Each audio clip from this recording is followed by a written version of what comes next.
She was childless. Now her house is mine. They called her childless. They called her useless. They said her name would disappear from the earth like smoke after morning fire. And on the day Mama Nkem died, the people of Omuasasai village did not gather because they loved her. Many came because they wanted to see how lonely the burial of a childless woman would be. Chief Obinna, the younger brother of Mama Nkem's late husband, stood in front of the compound wearing a red cap and a long embroidered igbata. His gold wristwatch flashed in the sun. His stomach pushed proudly against the fabric, and his voice carried above everyone else's. "Let us finish this thing quickly," he said, as if Mama Nkem was a sack of spoiled cassava that needed to be thrown away. She had no child. No son. No daughter. Nobody will stand here wasting our time with long speeches. After we bury her, the family land returns to us. That is tradition. A few people laughed. One old woman shook her head and clicked her tongue. Pornkem. A woman without a child is like a tree without fruit. When the wind comes, nobody remembers where it stood. At the edge of the crowd, a 16-year-old girl named Adiz covered her mouth to stop herself from crying too loudly. She was wearing a faded blue dress Mama Nkem had mended for her 3 months earlier. Mama Nkem had been the only person in the village who did not call Adiz a burden after her parents died. She had fed her, listened to her, and touched her head with blessing.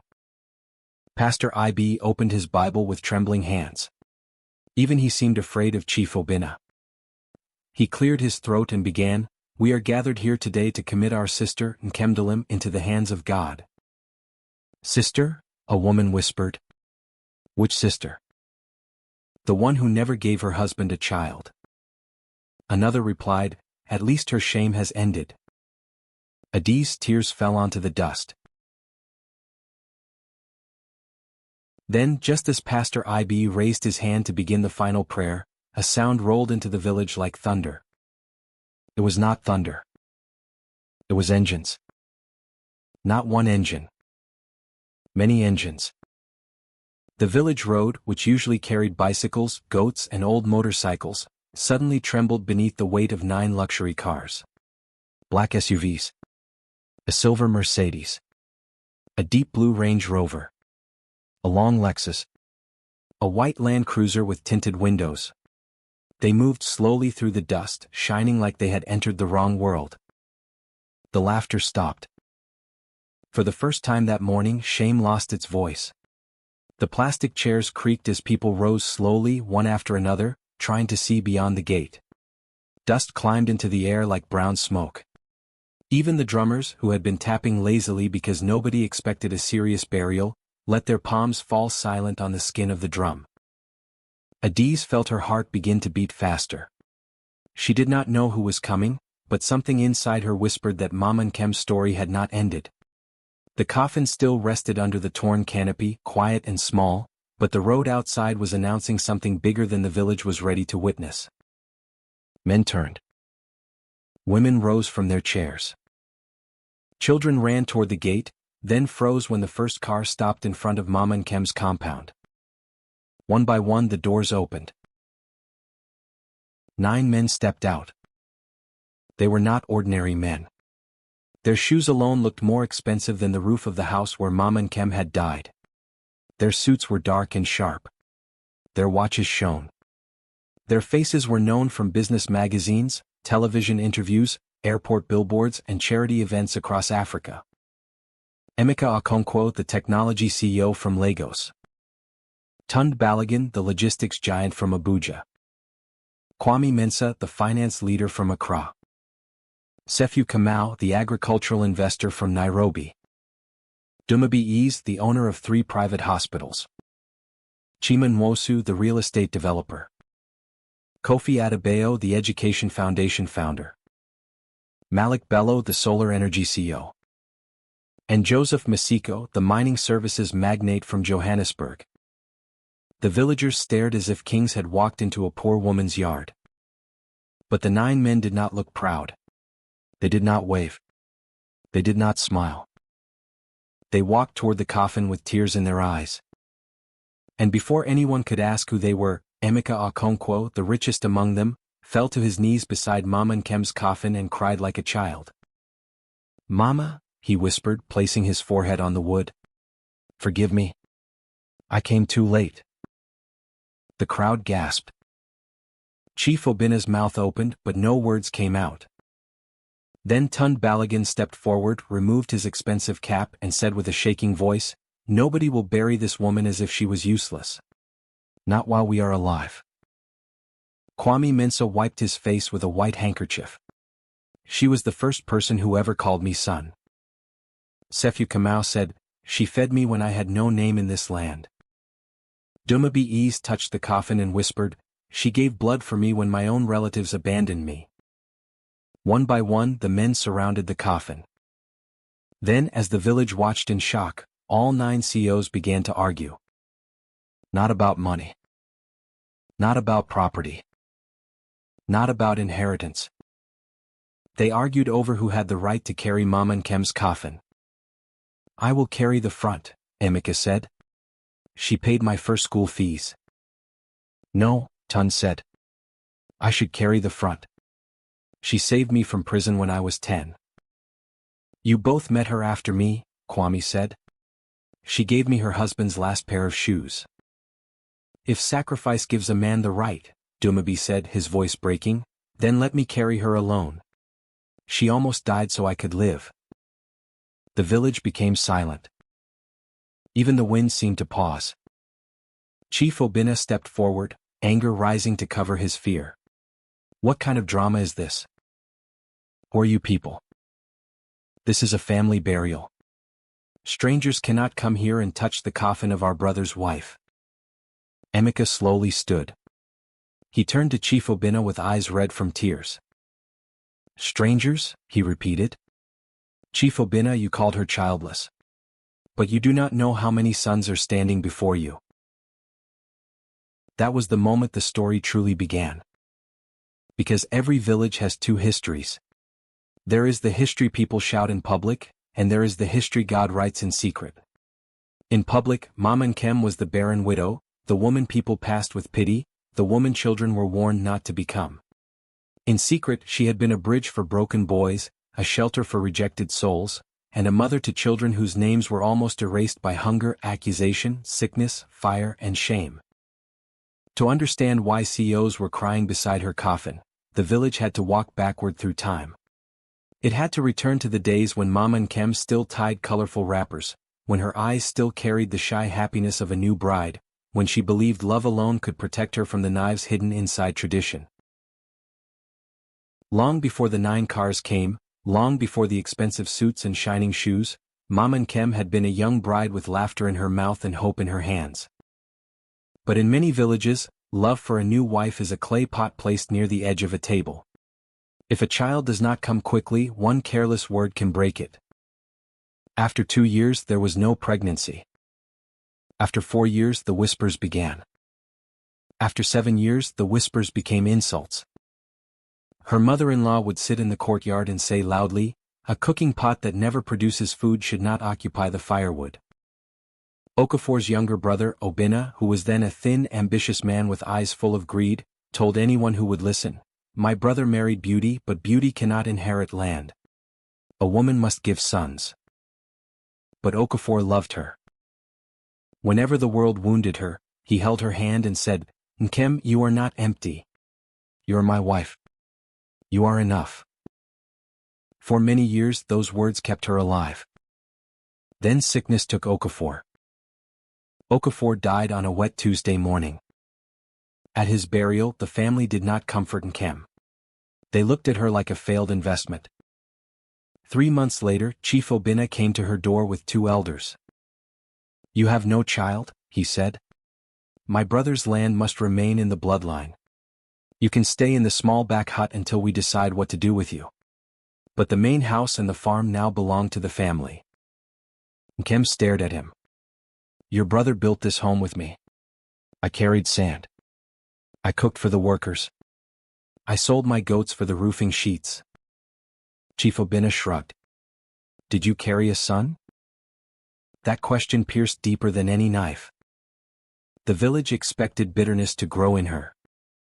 But grief did something else. It opened her heart so wide that other people's children began to enter. The first boy was Emeka. But before Emeka became a boy with books, a school uniform and a dream, he was only a small body moving through the market with a basin heavier than his hope. People saw him every day, yet nobody really saw him. They bought water from his hands but never asked why those hands trembled. They heard his voice shout for customers but never asked why a child sounded tired before sunset. He was 9 years old when Mama Nkem found him near the market square selling sachet water from a broken basin. His slippers did not match. His shirt was torn under the arm. He shouted "pure water" until his voice cracked, and when bigger boys pushed him away from customers, he did not fight back. The boy sat in the rain and began to cry. Mama Nkem was carrying vegetables home. She stopped, looked at the crying child and asked, "Where is your mother?" He wiped his face. "Dead." "Your father?" "I don't know him." "Who do you stay with?" "My uncle.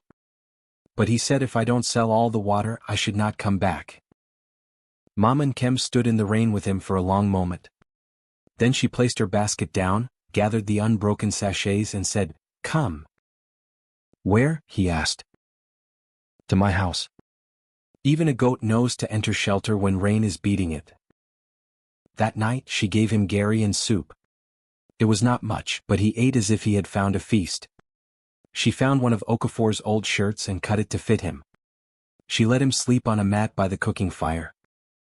In the morning she asked, "Do you go to school?" Emeka looked away. "School is for children whose names are written in people's hearts. My name is only written on debts." Mama Nkem did not speak for a while. Then she stood, opened a small tin under her bed, and removed money wrapped in a handkerchief. It was the money she had saved to repair her leaking roof. The next week, Emeka entered primary school.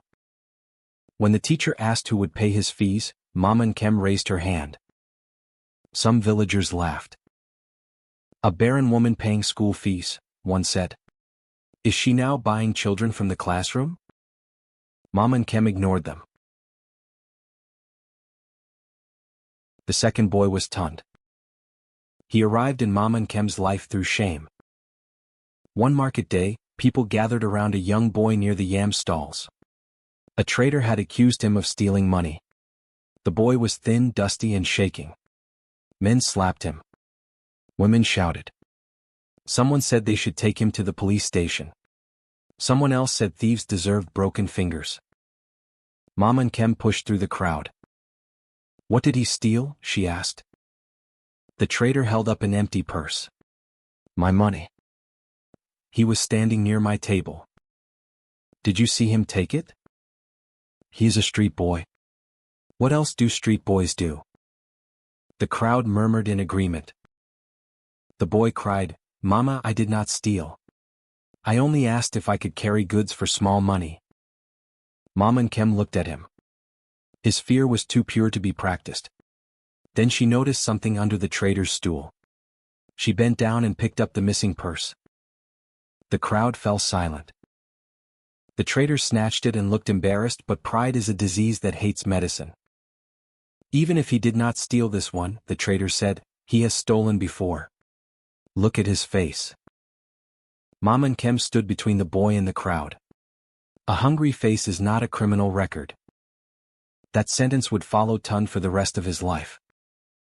"If someone trusts you with 1 naira, she told him, return 1 naira. If someone trusts you with 1 life, protect it with your own." The third boy was Kwame. He was not even from Nigeria. He was from Ghana, traveling with distant relatives who abandoned him near the motor park after an argument. For 2 days he slept behind a kiosk, too ashamed to beg and too young to know where to go. His accent made children mock him. Adults called him a stranger. Mama Nkem found him sitting under an almond tree, holding his stomach. "When last did you eat?" she asked. He answered with silence. She brought him home. When villagers saw the Ghanaian boy carrying water for her, they laughed again.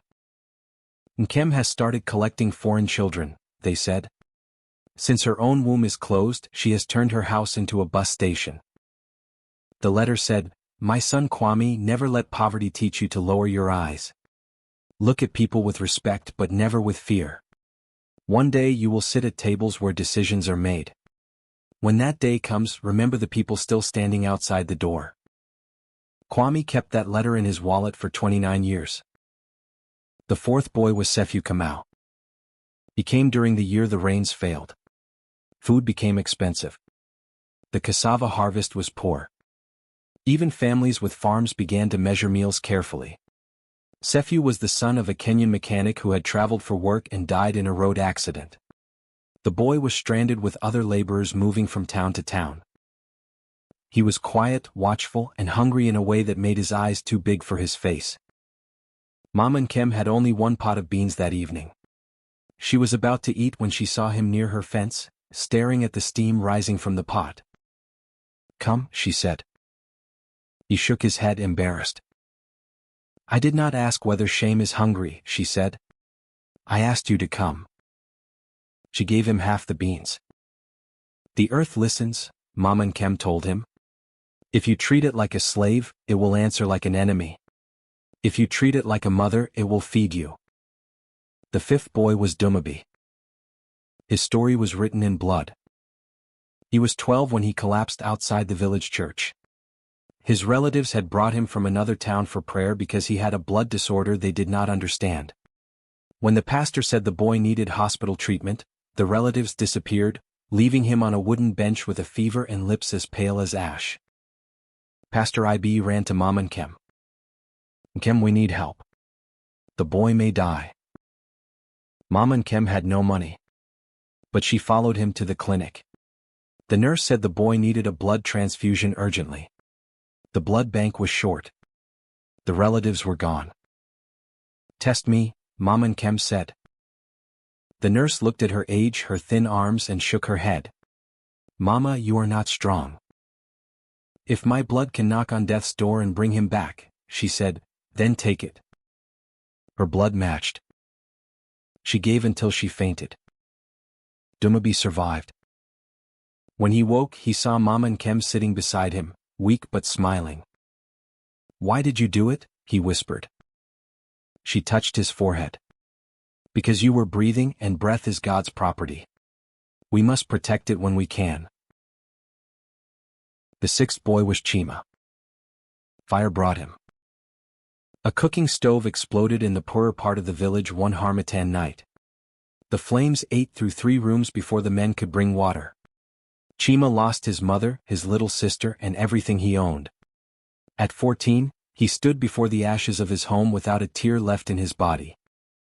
Relatives argued over who would take him. Nobody wanted another mouth. Mama Nkem stepped forward. "He can stay with me." Chief Obinna laughed in front of everyone. "Of course. The woman with no child is now collecting burnt children. Nkem, poverty has made you mad." Mama Nkem did not answer.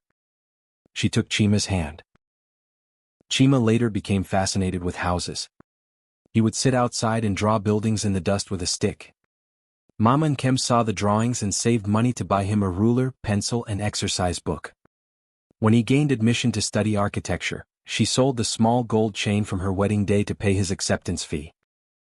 He never got the chance. The seventh boy was Kofi Adebayo.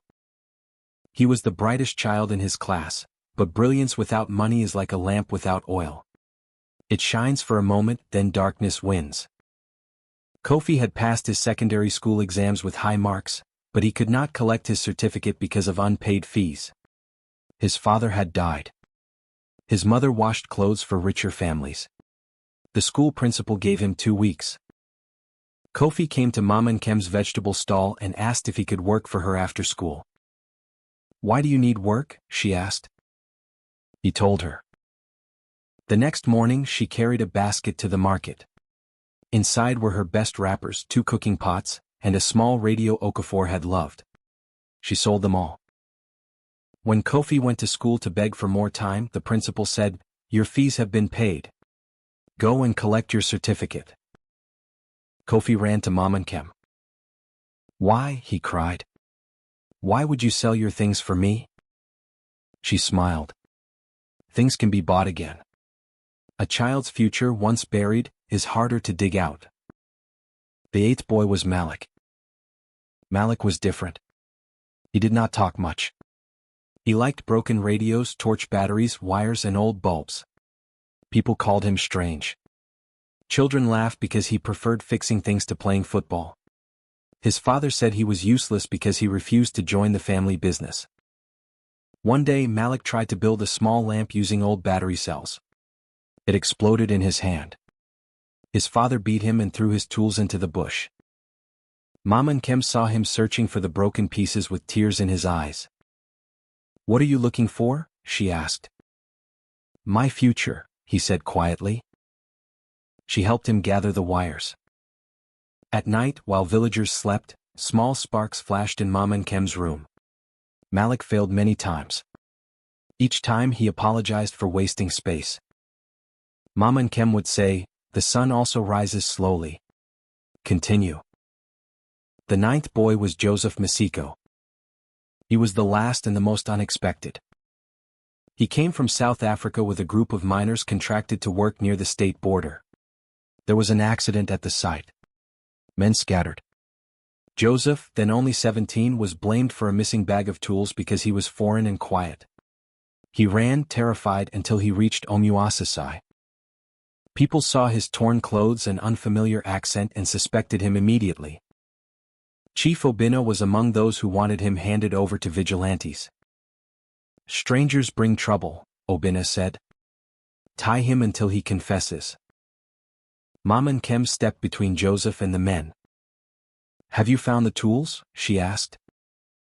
"No," Obina said. "Have you heard his story?" "His story is in his face." Mama Nkem lifted her chin. "Then your eyes are poor judges." She hid Joseph in her hut that night and sent Pastor IB to make inquiries. 2 days later, the missing tools were found in the supervisor's truck. Joseph was innocent. Before he left, Mama Nkem gave him food for the road and one of Okafor's old leather belts. "Stand firm," she told him. "A man without roots can still become a tree if he refuses to fall." Joseph never forgot. 9 boys. 9 wounded lives. 9 different doors through which sorrow entered her compound, and each time Mama Nkem opened instead of locking herself away. The village counted her empty cradle, but heaven counted the mats she spread for the homeless. The village counted the silence of her courtyard at night, but heaven counted the prayers she whispered over boys who were not born from her body but were still planted in her spirit. 9 futures that passed through the hands of a woman the village called barren. Years moved like a river. The boys became men. Some left the country. Some became too busy. Some tried to visit, but Mama Nkem often told them not to waste money on travel. "Use it for work," she would say on the phone when network allowed. "Use it for your children. Use it for someone who needs school fees. I am here. God is here." That was Mama Nkem. Blessings entered her hands and immediately looked for other doors to enter. But age is a quiet thief. It does not always come with noise. Sometimes it comes as a hand that shakes when lifting a cup, a knee that refuses to rise quickly, a breath that pauses halfway through a song. Mama Nkem began to move more slowly. The same woman who had carried water, firewood, baskets of vegetables, school forms, hospital slips, and other people's burdens now had to rest after sweeping half the room. Yet whenever Adiz asked if she was tired, Mama Nkem would smile and say, "A lamp does not complain because it is burning. It shines until the oil is finished."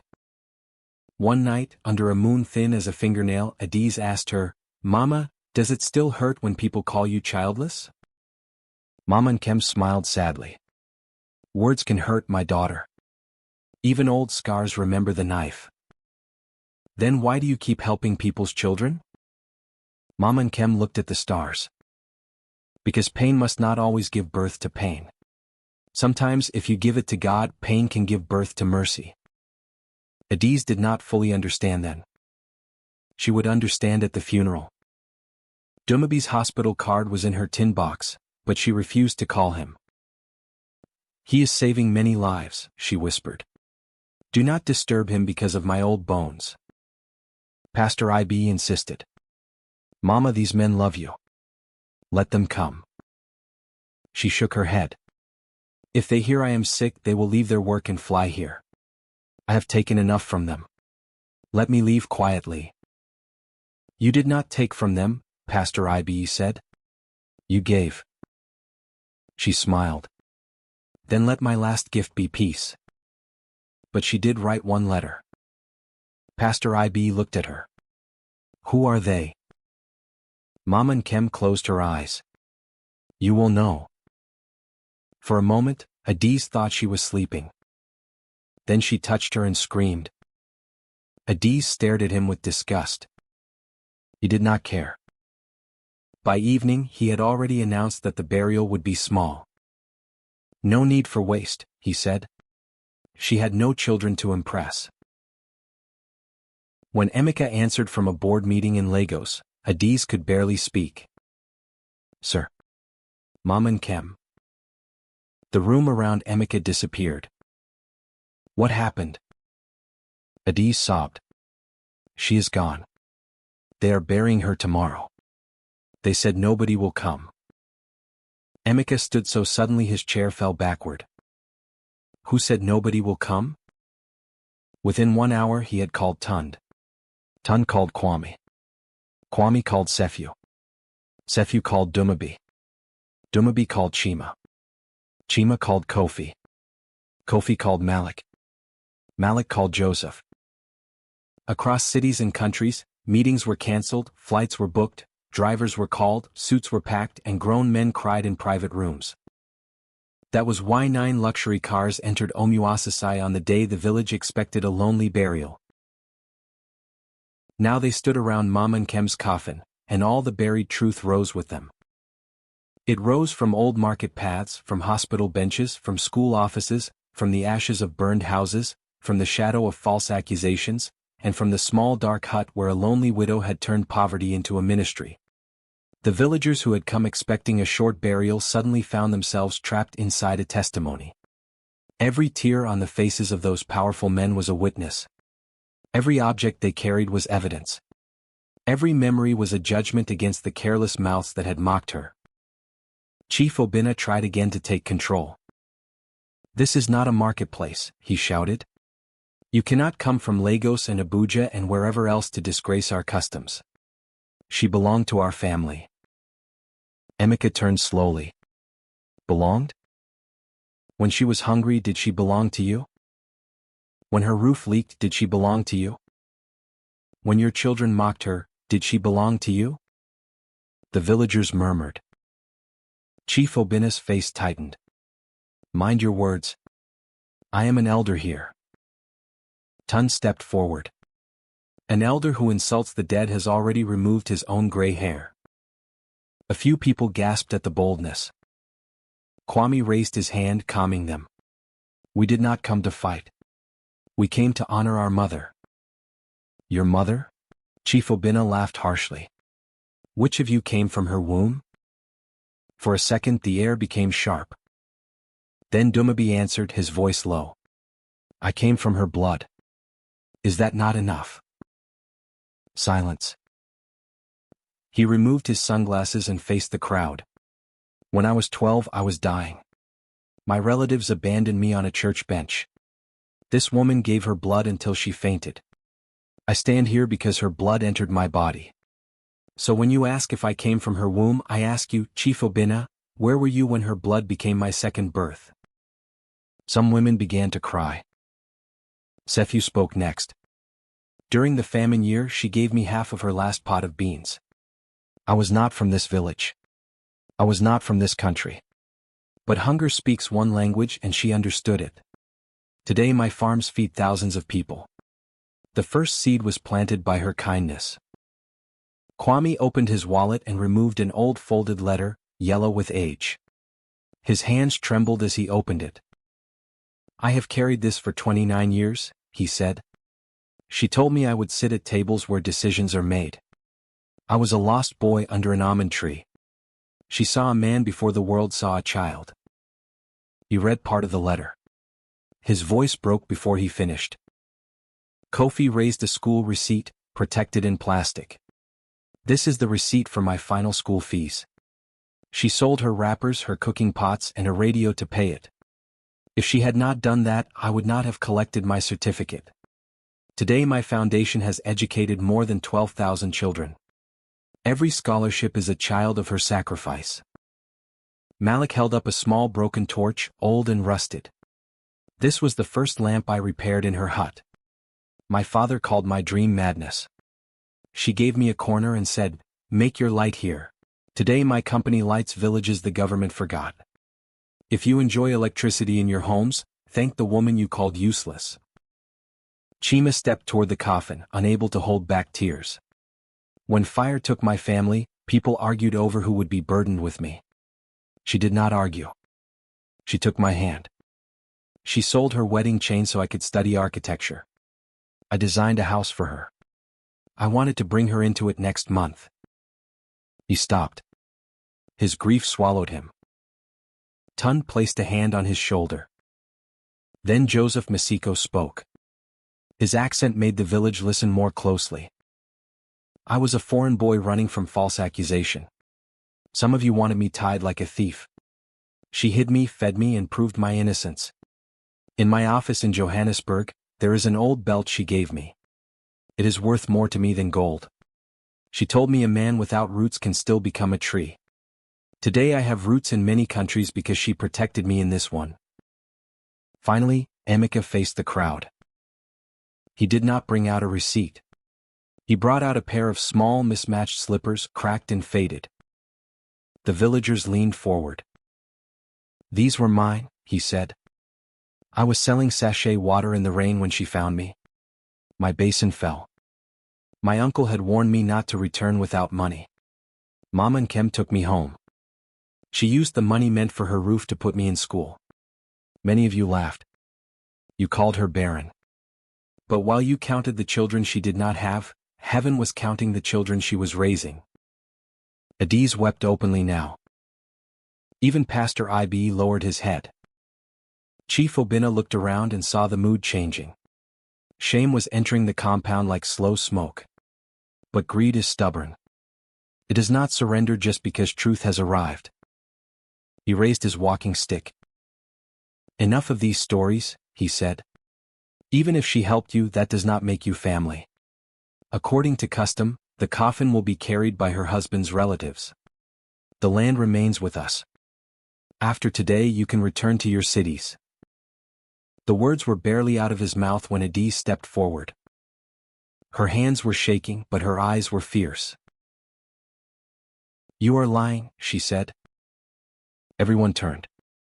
Chief Obinna frowned. "Who allowed this orphan girl to speak?" Adiz pulled an envelope from inside her dress. "Mama Nkem allowed me." Pastor Ibe's eyes widened. "Adiz, is that the letter?" She nodded. The compound became so silent that people could hear a goat bleating far away. On the front of the envelope, in Mama Nkem's crooked handwriting, were the words, "To be read only when they call me childless for the last time." Adiz gave the envelope to Pastor Ibe. Chief Obinna moved quickly. "Give it to me. I am the family head." Emeka stepped between him and the pastor. "You will hear it with the rest of us." Pastor Ibe opened the letter carefully. His voice trembled as he began to read. "My children, if this letter is being read, then my body has returned to dust, and the people who never understood my life are using their mouths again. Do not be angry with them. A blind man who laughs at colors does not know what he is missing."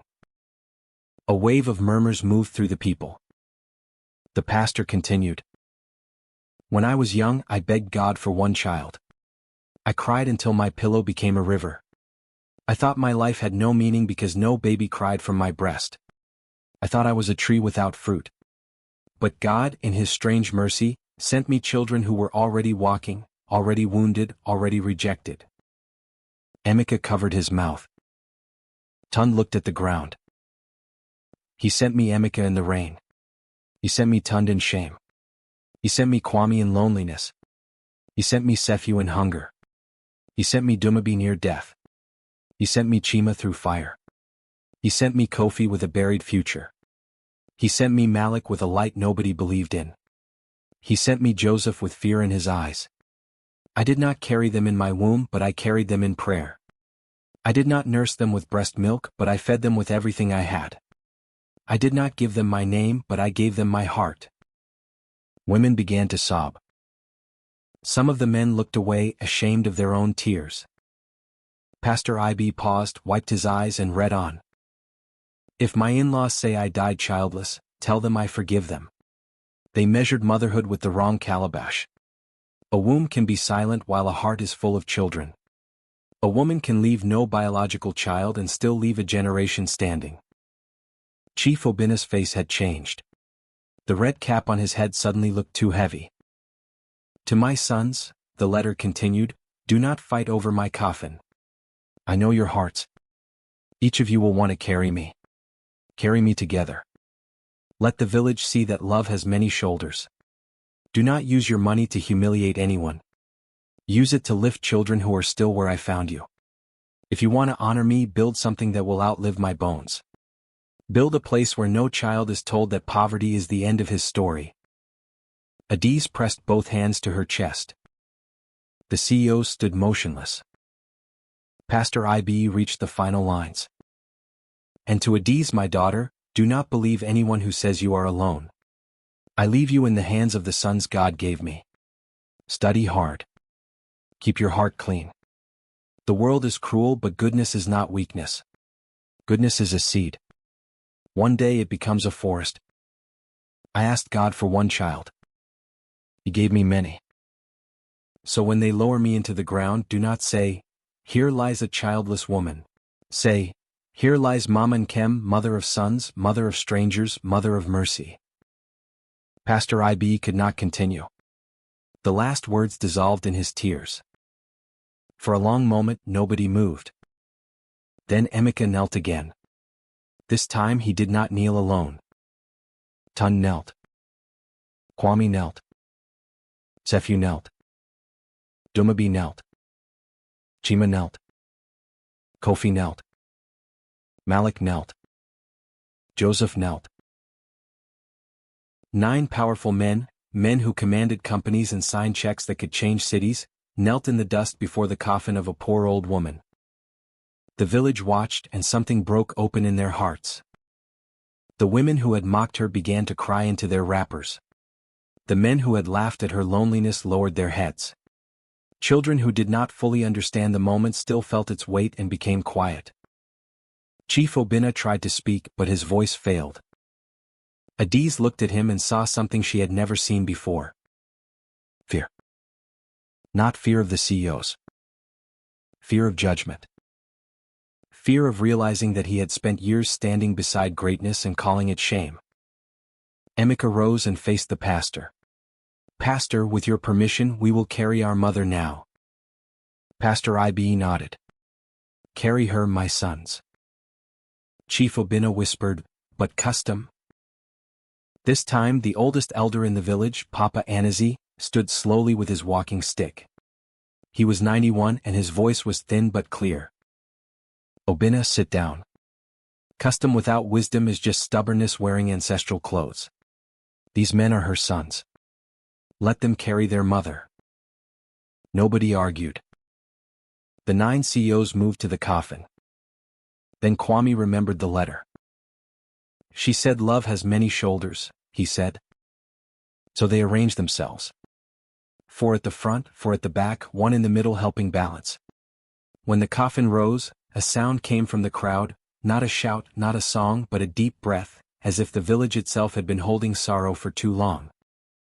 They carried her out of the compound. Not quickly like a burden. Slowly like a queen. Every place remembered her. Or perhaps the men remembered for it. At the graveside, the coffin was placed beside the earth. Pastor IB prayed with a voice that no longer trembled. Lord, receive your daughter, who mothered many without asking for applause. Receive your servant who planted forests in human hearts. When it was time to lower the coffin, the 9 men held the ropes together. Chief Obinna stood far behind the crowd. His red cap was now in his hands. Dust had settled on his shoes. His wife whispered to him, but he did not answer. The coffin descended slowly. Adiz cried, "Mama?" The sound broke everyone. Emeka pulled Adiz into his arms. "You are not alone," he whispered. "She left instructions. We will obey them." But these men did not leave. That was the part that frightened Chief Obinna most. He had expected rich men to cry, drop flowers, make speeches, and disappear back into the cities where people forgot village dust. But these sons stayed. They removed their jackets, sat under the same torn canopy, drank water from enamel cups, and asked to see every paper that had ever carried Mama Nkem's name. Their grief had become action, and action is the language greed fears most. They returned to Mama Nkem's compound and asked for chairs. Chief Obinna became nervous. Emeka placed a leather folder on the table. "Before Mama died, she asked us to build something that would outlive her bones. We will do that. But first we must correct what was stolen." Chief Obinna swallowed. Stolen? Chima opened old documents he had obtained through lawyers after Adiz sent photographs of Mama Nkem's papers. This land was jointly purchased by Okafor and Kemdalim Uday. Here are the receipts. Here are the witnesses. Here is the old survey. You had no right to seize it. Obinna's wife gasped. The elders leaned in. Obinna tried to laugh. "Those papers are old." Tun's voice was cold. "So is truth. It does not expire." Dumabi added, "We did not come to disgrace you, Chief. But if you force us, we will take this matter to court, to the press, and to every authority that respects widows more than greed." For the first time in many years, Chief Obinna had no crowd behind him. Papa Anazi tapped his walking stick. "Return the land." Another elder nodded. "Return it." A woman who had mocked Mama Nkem earlier stood and said, "We all saw how she suffered. Let us not add sin to shame." Obinna looked around. The village had turned. Slowly, painfully he lowered his head. "The land will be returned."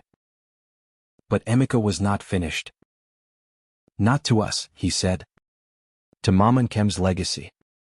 This compound will become the first building of the Mama Nkem Memorial Home and School for Orphans." A murmur of surprise passed through the yard. Kofi stood.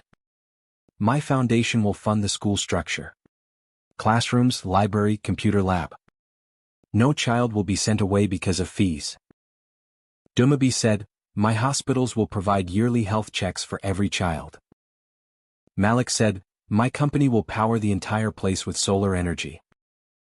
Sefu said, "I will build a demonstration farm so the children learn agriculture and the school feeds itself." Chima said, "I will design and supervise the construction. Mama's house will not be demolished.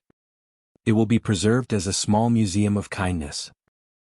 Tun said, "My trucks will bring materials at no cost." Kwame said, "I will create an endowment fund so the school never depends on promises." Joseph said, "I will sponsor vocational training equipment. Welding, mechanics, building skills. Not every child must sit in an office to be successful." Adiz fell to her knees, overwhelmed. "Stand up," Emeka said gently. Mama Nkem did not raise children to kneel before their future. That evening the village did not sleep early. Chief Obinna sat alone in his courtyard, holding the red cap in his lap. His youngest grandson, a boy of 7, came near him and asked, "Grandpa, why did you call Mama Nkem useless if she helped so many people?" Obinna looked at the child. No elder had ever wounded him as deeply as that innocent question. He wanted to defend himself. He wanted to say it was tradition, that everyone said such things, that he was only protecting family property. But the words tasted like dust. At last he whispered, "Because I was foolish." The boy frowned. "Will God forgive you?" Obinna looked toward the darkness where Mama Nkem's hut stood. I hope so, he said. 3 months later, Omuasasai changed. The classrooms can bend around it, he said. A tree that heard her voice must remain. Kofi organized teachers. Kwame registered the endowment. Joseph brought tools for vocational workshops. Emeka built a computer room and connected it to the internet. People began to say Mama Nkem's name differently. Before they had said it with pity, then with shame. Now with pride. When the school opened, the entire village gathered again. But this time there was no coffin. There were drums, white canopies, children's uniforms, flowers, and a large sign at the gate. Mama Nkem Memorial School and Home. For every child the world forgot. Adiz stood in a new blue dress, holding the ribbon with trembling hands. The 9 CEOs stood behind her, not as celebrities but as sons. Pastor Ibe prayed. Papa Anazi blessed the ground. Then, to everyone's surprise, Chief Obinna stepped forward. He was thinner now. He had stopped wearing his gold watch. His red cap sat low on his head. The crowd became quiet. He faced the children first. I have lived long enough to know that age does not always bring wisdom, he said. Sometimes shame must teach what years refuse to teach. I mocked a woman God had honored. I called her childless because I counted only the children of the body. But today I see the children of her mercy. His voice cracked. Before this village, before these sons, before these children, I ask forgiveness. Nobody clapped. It was not a clapping moment. It was a moment for silence. Then Adiz walked to him. For a second people wondered what she would do. She had every right to turn away. She had heard his insults. She had watched him try to steal Mama Nkem's dignity even at the grave. But Adiz remembered Mama Nkem's words, goodness is not weakness. Goodness is a seed. She looked at Chief Obinna and said, Mama forgave you in her letter. I will try to do the same. The old man broke down. The ribbon was cut. A womb can be silent while a heart is full of children. Years passed. The school grew. It began with 1 building and 30 children. Then the rooms filled, the farm expanded, the clinic opened twice a week, and the computer lab became the wonder of 3 neighboring villages. Children who once hawked oranges now learned coding. Girls who once believed marriage was their only escape now argued about medicine, law, engineering, and journalism. Boys who had been called stubborn because they liked wires or woodwork now had workshops where their hands could build dignity. Emeka would hold up the broken slippers. Tund would speak of the false accusation. Kwame would read the old letter. Sefu would bring seeds. Dumabi would tell them about the blood that saved him. Chima would show the ruler Mama Nkem bought him. Kofi would display the school receipt. Malik would light the old repaired torch. Joseph would hold the leather belt. As for Adiz, she studied hard. She became the first girl from Omuasasai to win a full scholarship abroad. Before she left, she visited Mama Nkem's grave. The grave was no longer lonely. Flowers grew around it. Children kept it clean. A stone had been placed there with words chosen by the 9 sons. Here lies Mama Nkem de Limude. She was called childless by those who could not count love. She became mother to many. Her kindness still carries us. Adiz knelt and touched the stone. Mama, she whispered, I am going. But I will come back. I will not forget. The wind moved through the grass. For a moment, Adiz felt the same gentle touch Mama Nkem used to place on her head. The story of Mama Nkem traveled beyond Omuasasai. A poor woman was mocked because she had no child. But when she died, 9 powerful men fought to carry her coffin. Not because she gave them wealth. Because she gave them something greater. She gave them themselves. And perhaps that is the kind of motherhood the world forgets to honor. The kind that does not wear gold at naming ceremonies. The kind that does not receive praise songs after childbirth. The kind that may sit alone in a quiet room while the children of her kindness are out in the world becoming strong. But love does not disappear because applause is absent. Sacrifice does not lose value because no camera records it. A seed buried in silence still knows how to break the ground. The mother who does not appear in birth records but appears in memory.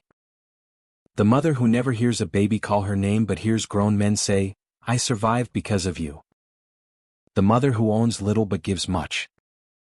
The mother who is laughed at by people with full houses and empty hearts. The mother who plants in secret and lets the world sit under the shade. So when you see a woman with no child, do not rush to call her cursed. When you see an old person living quietly, do not assume their life is small.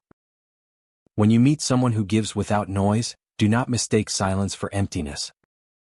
Some people are carrying nations inside their kindness. Some people are raising CEOs, doctors, teachers, and leaders without ever entering a maternity ward.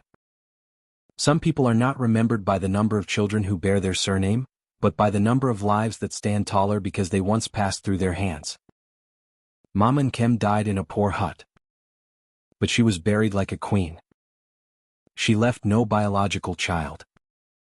But 9 sons carried her. She owned no company. But CEOs bowed before her. She had no mansion. But a school rose from her compound. She had no loud voice. But her story still speaks. And the village that once laughed at her coffin learned a lesson too heavy to forget. Never measure a woman's worth by the children you can count. Measure it by the love she leaves behind. Because in the end, the womb may give birth to a child. But kindness can give birth to a generation.